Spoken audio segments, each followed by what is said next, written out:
Em nome do Pai, do Filho e do Espírito Santo. Amém. Ave Maria, cheia de graça, o Senhor é convosco. Bendita sois vós entre as mulheres, bendito é o fruto do vosso ventre, Jesus. Santa Maria, Mãe de Deus, rogai por nós, pecadores, agora e na hora de nossa morte. Amém. Servo de Deus, Padre Júlio Maria de Lombardi, intercedei por nós. Em nome do Pai, e do Filho e do Espírito Santo. Amém. Pois bem, meus caros, enfim, nós chegamos ao vídeo no qual nós iremos falar um pouco desta grande aventura que foi a travessia do Padre Júlio Maria de Lombardi, mais 2 irmãos e outros padres da Europa para o Brasil. Aproximadamente 23 dias de viagem, né, a bordo do navio Krefeld. Pois bem, então nós estamos no ano de 1912, né, mais propriamente em setembro de 1912. Foi feita então uma grande festa, né, para a despedida do Padre Júlio Maria e companheiros para o Brasil.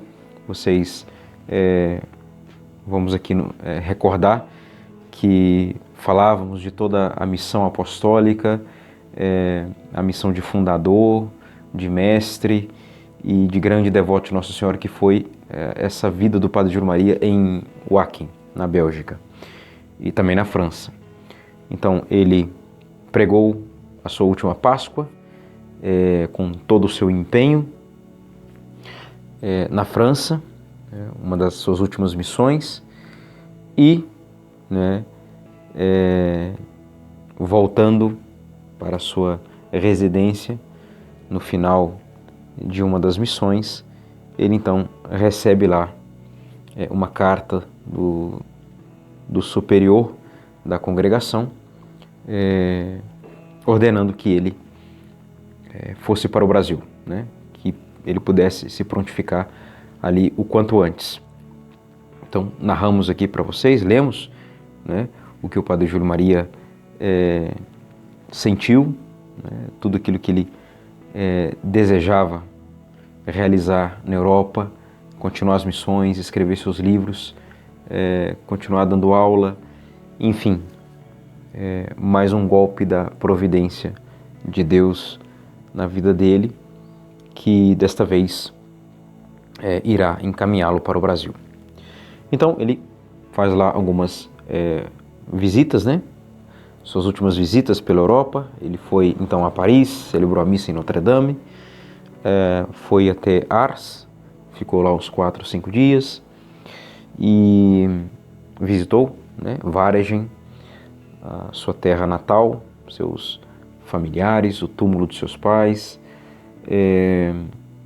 Depois também fez uma visita a um determinado mosteiro da Trapa e passou em Wacken, se despedindo dos seus alunos, seminaristas, de toda a casa de formação, a escola apostólica, e por fim foi para a casa mãe, né, em Grave, na Holanda.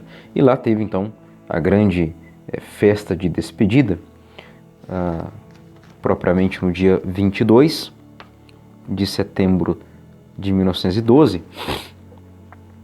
e pelo menos a data que o padre Demiaval coloca aqui no livro do Júlio Emílio, no dia 23 de setembro daquele mesmo ano, o padre de Lombardi, com os seus companheiros de missão, o padre Skoll, o padre Emílio Burgard, irmão Miguel e irmão Ambrósio, embarcaram então para a missão aqui no Brasil, no norte do Brasil.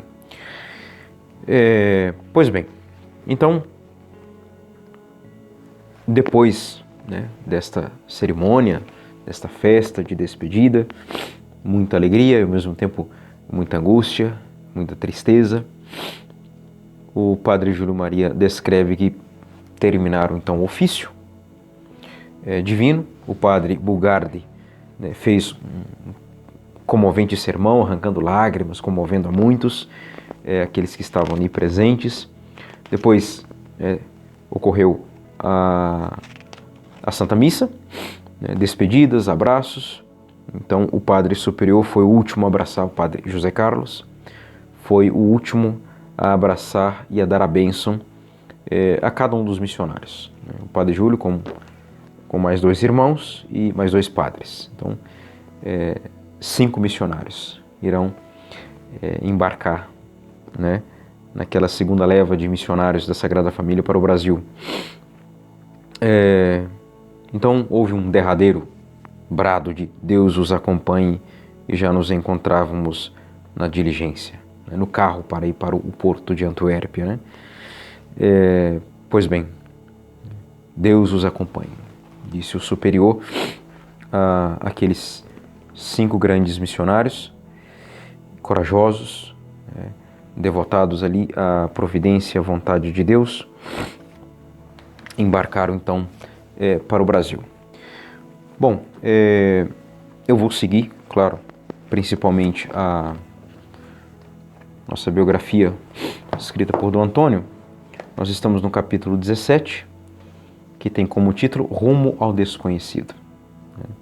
Apenas ouviam falar de como era a Amazônia, norte do Brasil, a dificuldade da missão, em meio aos rios, matas, índios, animais selvagens, as dificuldades das localizações geográficas, enfim.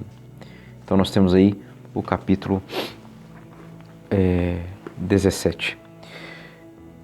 O padre Demerval também conta um pouco dessa história, dessa partida para o Brasil, no volume 1º da História dos Missionários Sacramentinos, a partir da página 81. Então ele faz basicamente um resumo, não é? Então ele diz que no dia 25 de setembro, por volta do meio-dia, o vapor Krefeld, né, partiu em viagem para o Brasil. A viagem da travessia foi cheio de peripécias. Depois de 20 dias entre o céu e o oceano, justamente no dia 15 de outubro, desembarcaram em Recife. Então ele coloca aqui depois de 20 dias, mas para ser mais preciso, ou para pelo menos tentar ser mais preciso, 22 a 23 dias de viagem. Então, partiu, né, o padre Júlio Maria e mais 2 sacerdotes e 2 irmãos para o porto, né, de Antuérpia, que fica na Bélgica. O navio Krefeld partiu de uma localidade chamada Bremen, não sei se a pronúncia no norte, litoral norte da Alemanha, né?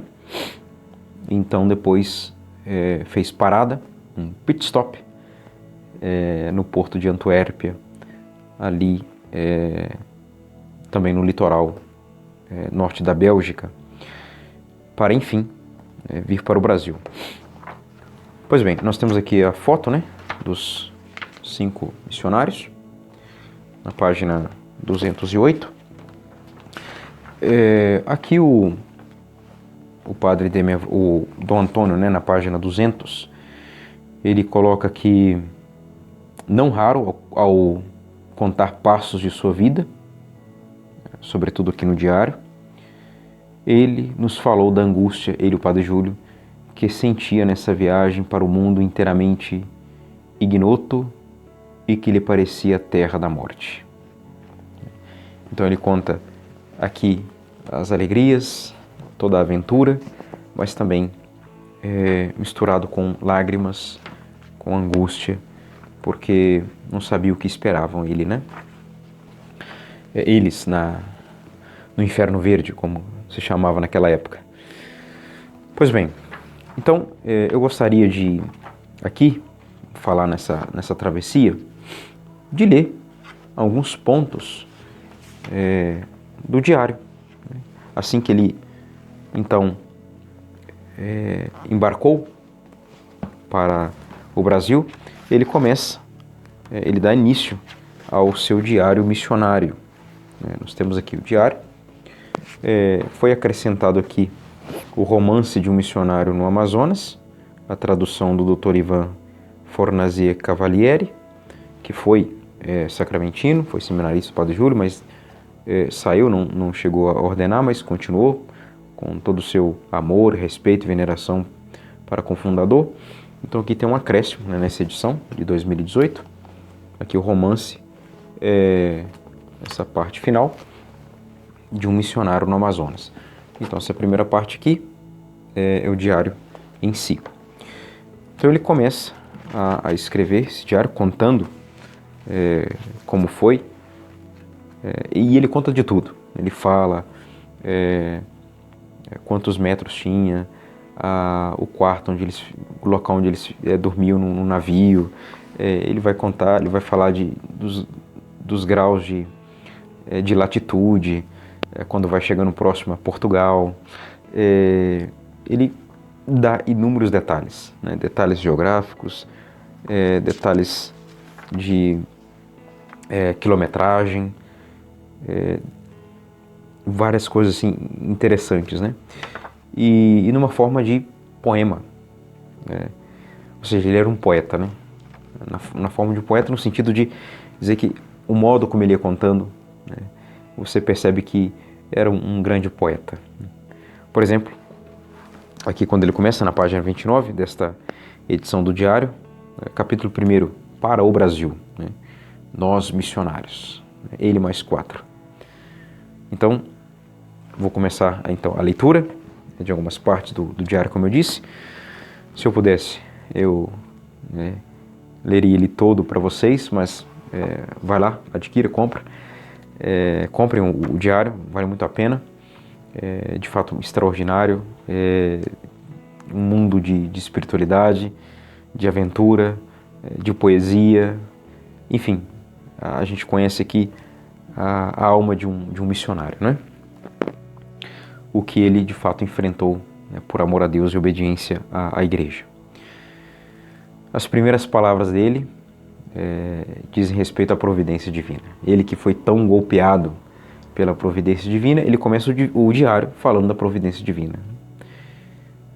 Afinal, ei-nos inteiramente filhos da boa providência. Ao longe, a terra desaparece, o céu se reveste de uma cor acinzentada, o vapor Krefeld desliza tranquilamente sobre as ondas como uma nuvem por sobre uma camada de ar, ou, se preferirem, como um enorme gavião perseguindo uma presa. É um momento muito solene, né? Então, eu não quero fazer aqui um audiobook ou um videobook do diário, mas é só para que vocês fiquem com um gosto de quero mais, né? Uma curiosidade aí para poderem adquirir o diário. E ele diz, né? Experimenta-se uma necessidade instintiva de dizer adeus, né? Assim que eles embarcaram. Senhor, eu estou como que suspenso entre o céu e a terra, e é a vossa mão que me sustenta e me conduz. O primeiro ato do Padre Júlio Maria, as primeiras palavras nesse diário: reconhecer a bondade de Deus por meio de sua providência e fazer essa prece, né? Senhor, eu estou como que suspenso entre o céu e a terra, e é a vossa mão que me sustenta e me conduz. A vossa mão que sustenta e o conduz. Bom, depois vem um segundo ponto, o adeus. Então ele coloca aqui, dia 22 de setembro, ele fala da reunião, da festa, né, na Casa-Mãe, em Grave, já citamos aqui. O padre superior da Escola Apostólica Nossa Senhora dirigiu no começo do jantar uma saudação cordial de boas-vindas a mais de 300 convivas. Imagine que festa, né? Que alegria. Bom, sempre misturado com angústia. Então, ocorreu o adeus do missionário, né? Na página na página 32, né?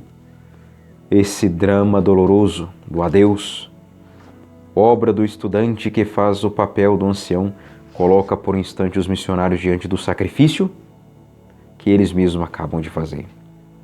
E com uma ferida mal cicatrizada, mas que o zelo e o amor do sacrifício tornam logo a fechar para dar lugar à mais expansiva explosão de risos.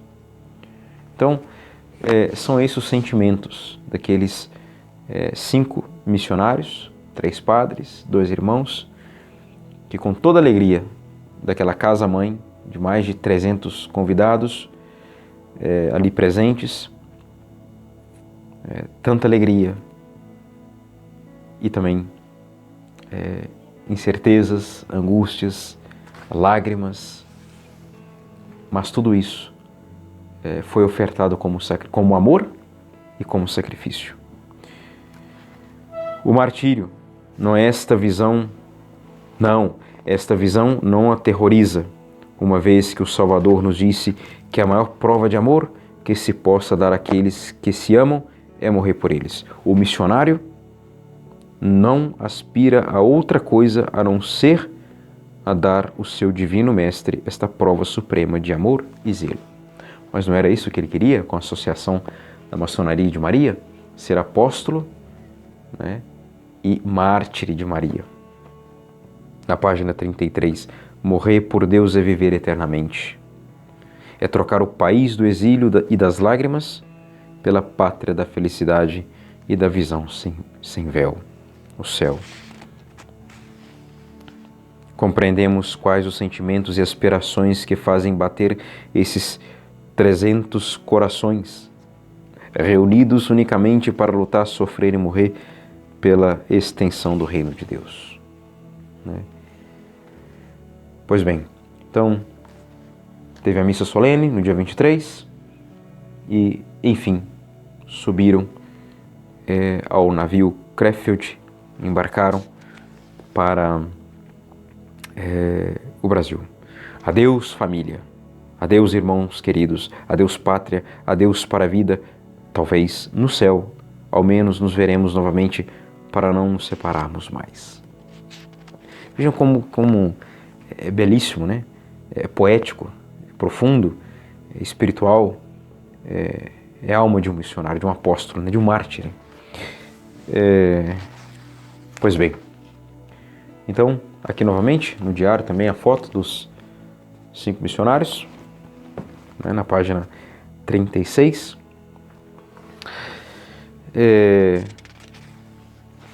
Depois, vamos aqui dar continuidade à leitura. A necessidade de estar a sós se faz sentir. Já ali dentro do navio, recolhamo-nos a fim de fazer com os lábios e o coração o sacrifício de nossa vida, que vamos consagrar a grande causa da salvação. Damic animas cetera tolli, né? Que quer dizer, né? Essa frase atribuída a São Francisco Xavier e a Dom Bosco, né? Tomou como lema, dai-me almas e ficai com o resto, né? É belíssimo. Veja que a todo tempo ele está colocando aqui essa realidade do sacrifício, né? Da entrega em prol da salvação das almas. Então, no capítulo 2, ele fala de Antuérpia ao Porto. Pois bem, então ele fala da visita ao navio, né? Ele vai começar a descrever as dimensões do navio, o comprimento, os metros ali, a largura, a altura, como que era o fundo do porão, ao grande terraço. Ele vai descrevendo tudo, absolutamente tudo, nos mínimos detalhes. Celebraram então a Santa Missa. A celebração da Santa Missa era por volta das 4 ou 6 da manhã.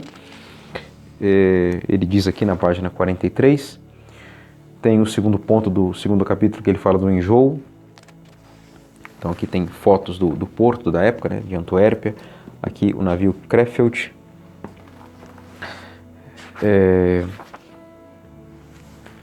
Muito bem. Vamos ver o que eu separei mais aqui. Então, ele fala essa questão do enjoo, né? Que o navio, em certa altura lá do mar, em alto mar, começa então a balançar, a causar todo esse constrangimento. E aí, mais um galo na testa e arranhões nas mãos, né? Desse balançar, esses pequenos incômodos, contrariedades, e eles ali oferecendo a Deus, né? E ele dizendo: mas não percamos a coragem, pois o mal não é grande. Muito bem. E ele diz, na página 49, tudo que começa pelo sofrimento e sacrifício pode contar com a prosperidade. É o ensinamento de todas as obras divinas. O terceiro ponto do segundo capítulo, né? Então ele fala a terrível noite. Ele aqui diz que foi no dia 28. O primeiro e o mais penoso é o da privação da Santa Missa, visto que é impossível celebrá-la. Chorar.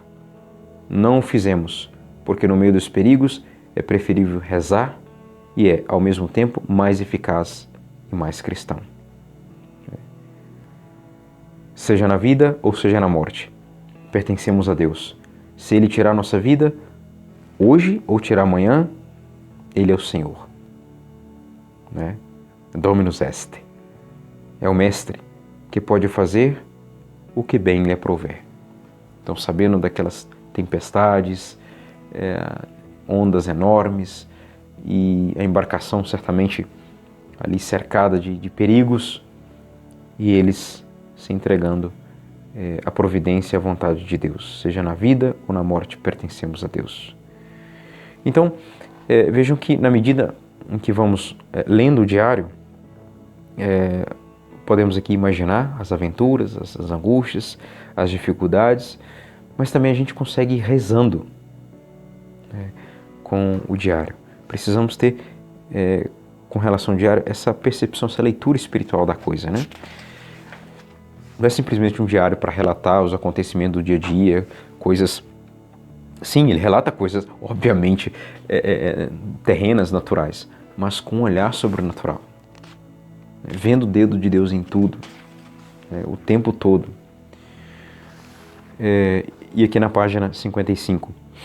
Meu Deus, como o homem é tão pouca coisa, perdido no meio do vasto oceano. É aí e em tais circunstâncias que eu gostaria de ouvir a linguagem dos ímpios e suas fanfarrices insensatas. Creio que, como Diderot, deve ser Denis Diderot, um pensador, um poeta, um escritor, iluminista, né? Do século XVIII, esses indivíduos se contentariam com blasfemar quando tudo corre bem, e que aqui elevariam as mãos ao céu para implorar a piedade daquele que desconhecem. Imagine as dificuldades mesmo, o medo, né, que aquele mar, aquelas ondas estavam ali agredindo o navio, né? Como é bom poder rezar em tais ocasiões. Como é consolador, sobretudo, sentir-se perto de nossa Mãe do Céu, sob seu olhar e carregado, por assim dizer, em suas mãos maternais. E aí vem um quarto ponto, Portugal à vista. Já Portugal à vista. No mesmo dia 28, despontou assim, com aparência anunciadora e ao mesmo tempo, né, de tristeza, em meio a tempestades, etc. Oferecendo ali o santo sacrifício, já começam a avistar Portugal. E ele vai falar também que, ele dá uma descrição aqui, que antes de chegar a Portugal, né, o navio seguia em grande velocidade, 22 km por hora, né, passando na costa ali norte da Espanha. Né? Ele chega a dizer isso em um dos parágrafos aqui, em um determinado momento.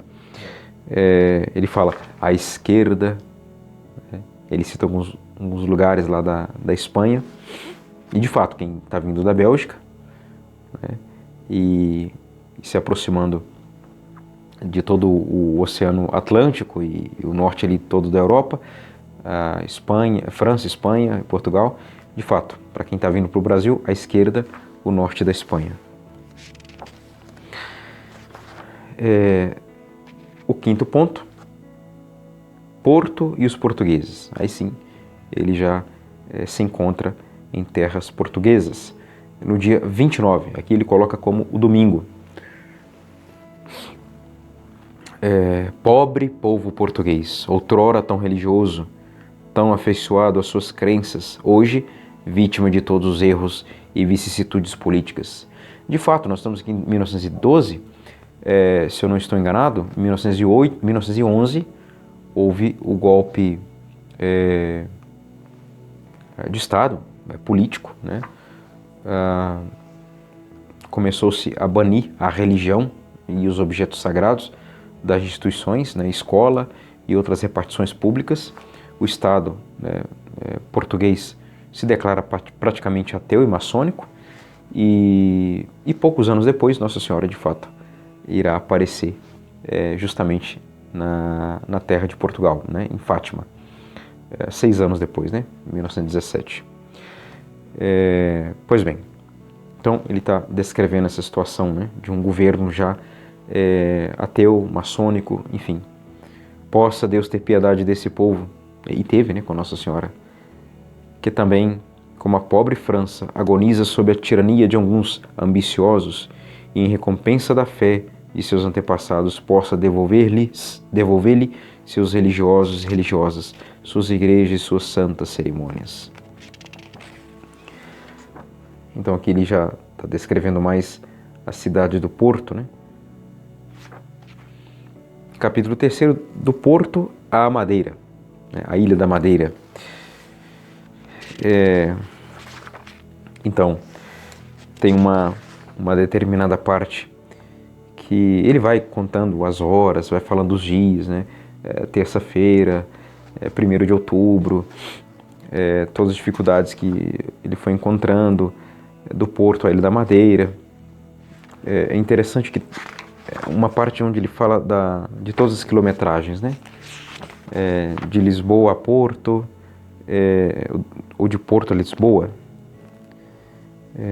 e depois a Ilha da Madeira, e da Ilha da Madeira a Pernambuco, né? O que mais admiramos é o número e a grandeza das igrejas. Aqui ele já está falando de Lisboa. Contamos nada mais, nada menos de umas 15. Que testemunho da fé de seus antepassados, distanciando-se da geração portuguesa de hoje, tão fútil e tão superficial. Que prima pela irreligião, impiedade e crueldade. Foi a fé católica que tornou tão grande e tão rico o país de Portugal. Sua impiedade atual lhe cava o túmulo, para onde se encaminha a passo de gigante.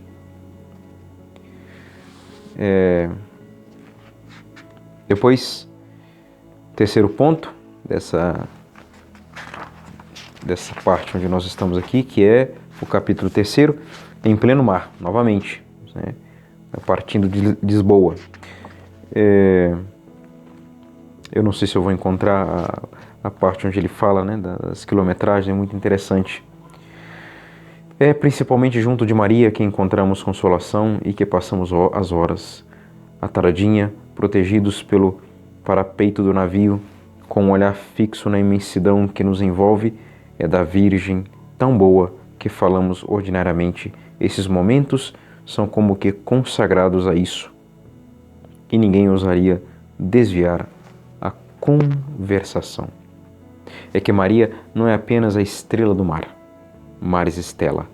Ela é também, e ainda mais, né, a consolação daqueles que as ondas transportam, né? A consoladora dos navegantes. E por falar em Nossa Senhora, essa devoção, intimidade que eles foram cultivando ali na travessia, no navio, e sendo testemunho para tantas outras pessoas que ali estavam, na página 201 da biografia, o Dom Antônio, né, descreve uma experiência que no caso aqui o padre Júlio Maria, né, teve com Nossa Senhora através de uma imagem que ele trouxe consigo. É uma imagem de Nossa Senhora de Lourdes, né? Ela está lá no memorial do padre Júlio em Manhumirim. Então ele conta aqui que durante essa travessia, né, ocorreu um fato maravilhoso, e diz ele que isso ocorreu, né, com o padre Júlio Maria em viagem a bordo do navio Krefeld. E ele diz assim: orava ele certo dia ante a estátua da Virgem com grande dor de ver-se assim golpeado inesperadamente pela providência, com aquela decisão dos superiores de mandá-lo para o Brasil. A missão tão espinhosa deu-se então que miraculosamente se animasse a estátua e lhe dissesse estas palavras, né? E dizem assim: Nossa Senhora, né, através da imagem, então a imagem, né, animou-se. Nossa Senhora disse para ele: meu filho, serás pai de 2 grandes famílias. Então, entende-se aqui, como está na nota de rodapé, da página 201, isso faz referência às congregações, né, às Filhas do Imaculado Coração de Maria, as Cordes Marianas, que ele irá fundar em Macapá, e também os Sacramentinos de Nossa Senhora, que ele irá fundar em Manhumirim.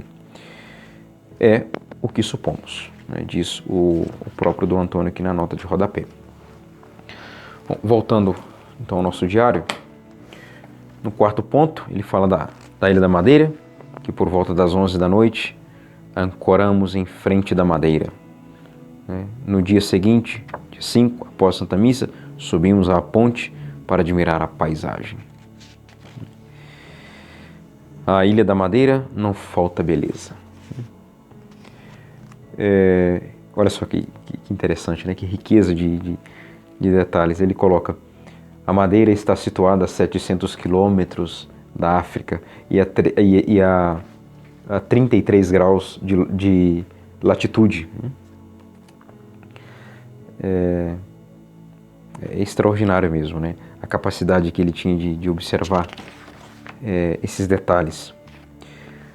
Depois, mais à frente, deixa só conferir que se é nessa parte que ele coloca as quilometragens. Não é aqui. Talvez depois, se eu encontrar, eu passo para vocês.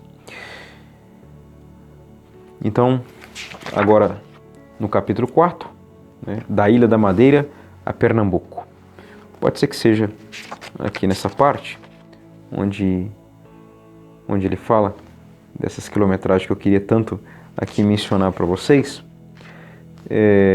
Mas, tudo bem. Enfim, então no capítulo 4, calmaria e calor. Ali, pela 1h da tarde, o navio levantou âncora e deixamos a Ilha da Madeira. Dessa vez, o trajeto será sem interrupção até o Brasil, termo de nossa viagem. O tempo agora está calmo. As nuvens se dissiparam. O vento mudou-se em uma brisa leve e agradável. O sol, de quando em vez, esparge raios de luz sobre a superfície das águas. Então, ele vai descrevendo o momento em que eles saem da Ilha da Madeira. O Krefeld desliza tranquilamente e sem solavancos, não duvidando, entretanto, dos perigos que enfrenta e com que teria de defrontar durante os 10 dias que durará ainda a grande travessia. Então, o dia de amanhã, 6, será domingo. E ele vai descrever temperatura na sombra, as latitudes, as longitudes, tudo isso, né? O que mais nos conforta é que o tempo calmo nos permite celebrar e a perspectiva de podermos fazê-lo até a nossa chegada ao novo mundo. Tudo isso nos enche de alegria e nos faz achar leves os pequenos sacrifícios, que nos impõem necessariamente uma longa navegação. Então, depois ele vai falar da segunda-feira, do dia 7. Depois, ele comenta aqui de alguns chineses que trabalhavam ali no navio para manter ali ele diz aqui, né? As caldeiras estão dispostas em 2 fileiras. São 12, mas várias delas comunicando-se entre si de tal maneira que há apenas 3 realmente independentes. Ele está falando do local ali, né, da queima de carvão para o funcionamento do navio, né? O que pensar de um tal caldeirão? Imagina o vapor daquilo, né? 30 chineses sucedem-se de 4 em 4 horas, a fim de manter o fogo e assegurar o funcionamento regular das caldeiras. Pobres chineses. Agora vem a sacada, a leitura, né, a visão espiritual. Se soubessem suportar esse calor por amor de Deus, creio que seria um valioso desconto de seu purgatório, coitados. Nem pensam nisso. Então ele descreve a máquina, os centímetros de espessura, metros, tudo isso, a hélice de cada uma, é extremamente interessante, né? E aí, ele fala, ora, o navio fazendo em média 22 km por hora para vencer essa distância de 7.800 km de Antuérpia a Pernambuco. São necessários, pois, de 14 a 15 dias de navegação ininterrupta. 7.800 quilômetros. É uma travessia, né, de 20 a 27 dias, ou seja, em 3 semanas íntegras. E ele fala depois uma situação dentro da cabine. Ele diz, né, que o termômetro marcava em alto mar 32 graus à sombra, o que corresponde para quem está no mar a 35 graus em terra, né? Não falemos das gotas de suor. Aí sempre coloca um acontecimento climático, uma determinada circunstância no mar, no navio, e faz uma aplicação espiritual. Não falemos das gotas de suor. Podia-se lhes aplicar o adágio. E aqui tem-se um adágio, né, latino, non sunt numerandi sed ponderandi. Elas não devem ser contadas, mas pesadas, as gotas de suor. É a entrada em país equatorial. Se cada gota nos assegurasse a salvação de uma só alma, que bela e prodigiosa colheita. Muito bem, então depois ele vai descrever mais sobre Nossa Senhora, insistindo com alguns para rezar piedosamente uma Ave Maria pelo bom êxito da missão.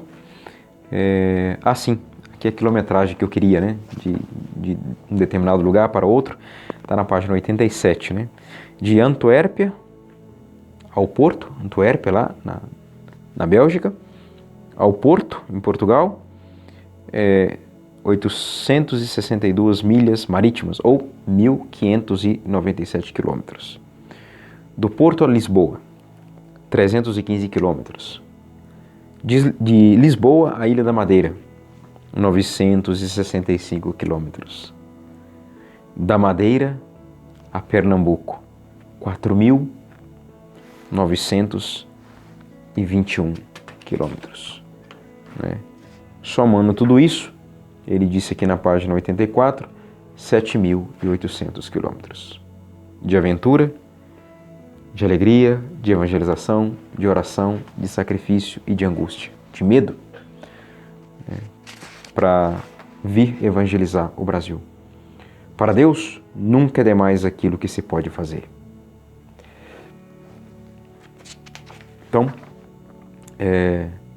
tem várias histórias interessantes, vários acontecimentos, diálogos do Padre Júlio, dos padres, dos irmãos com pessoas ali que não tinham fé católica, protestantes, né? Boa parte ali era protestante, enfim. E por último, ele vai falar do sexto ponto, o batismo da linha, né? De 11 a 12 de outubro, o dia de sexta-feira passou sem acidente. A temperatura da água do mar é de 27 graus e o do ar de 33 graus. Neste momento eu estou bem à altura de minha missão na Amazônia. Coragem, minha alma, é para o bem de Deus. A Virgem bondosa acompanhar-nos-á e com ela a gente nunca se aborrece. O batismo da linha, né? A linha do Equador, a parte equatorial, né?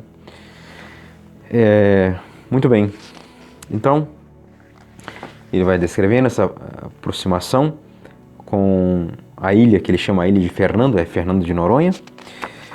E deixa me ver aqui o que mais eu separei aqui para vocês. Enfim,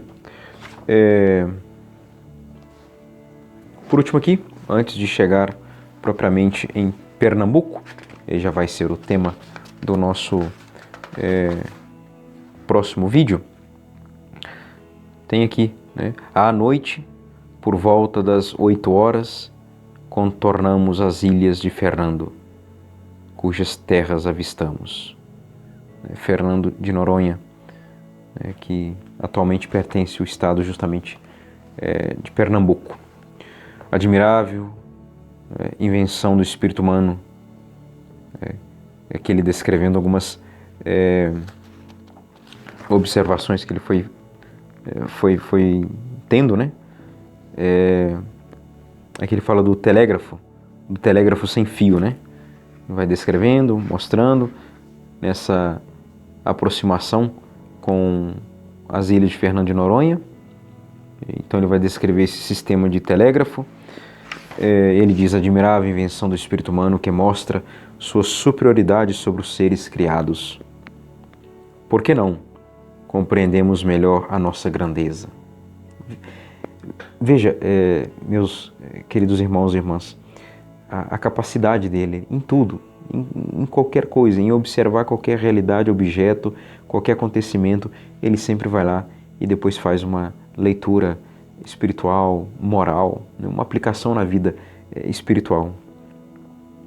E por que não nos esforçamos mais para ser verdadeiramente os reis da criação, observando a hierarquia divina estabelecida pelo próprio Deus?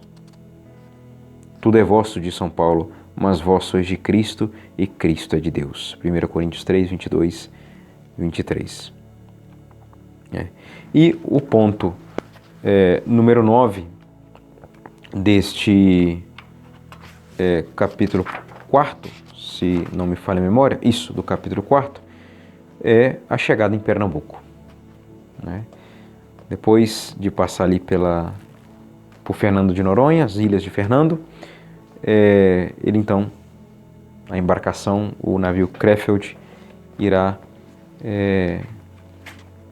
enfim, ancorar-se, baixar âncora em Pernambuco. Mas essa chegada, a data, como foi as primeiras impressões, as primeiras observações, seus primeiros escritos com relação ao próprio Brasil, isso nós vamos tratar no nosso próximo vídeo, se assim Deus nos permitir. Servo de Deus, Padre Júlio Maria de Lombardi, intercedei por nós. Em nome do Pai, do Filho e do Espírito Santo. Amém.